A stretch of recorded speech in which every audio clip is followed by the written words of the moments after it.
Hi, Mike Violette with Espresso Engineering at the 2012 IEEE EMC Symposium. I'm here with Bill Kimmel of Kimmel-Gerke Associates.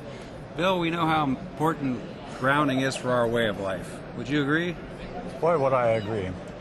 I can tell you a little story that I learned about grounding the hard way fresh out of college.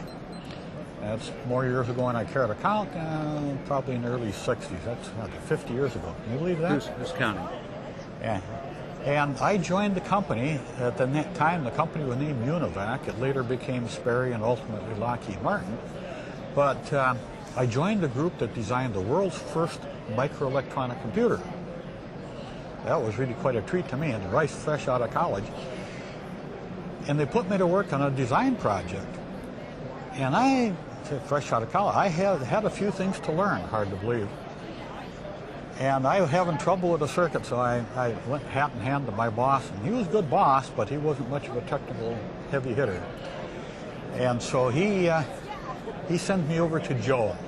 And this is this incredibly ancient engineer. He must have been at least 45 years old. Yeah. Well, I mean, I was 22. Imagine anybody twice my age now. Anyway, I was a little bit intimidated by this guy, but I had no place else to go, so I went and I showed him what I was doing, and he says, I think what you have here is bad ground.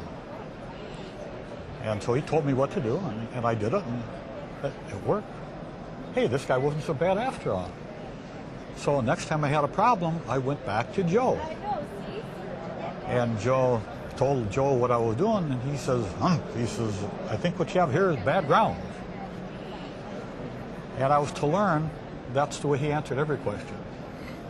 And it was one thing to say he had bad ground, but another thing to tell you how to do it right. Right. And that was a learn. But the thing I really learned about grounding was Ohm's law. All you really need to know about grounding is Ohm's law, or at least the complex form of it. E equals IR, or I times Z. If I can get zero impedance, I don't have a grounding problem. If I can't get zero impedance, I have to get the current down, and I have to steer current. And that's really right at the root of grounding. Ohm's law. Top rocket power. That's the ground floor of any EMC. That's the ground floor of any. And what I'm doing here most of the time when we're working a problem at the circuit board level or whatever it is, the first thing I try to do is to get out there and get the ground impedances as low as whether it's at the box level or at the cable level or at the board level. Get the impedances down, rock bottom. It's kind of like bridge. First you get your trump out, right?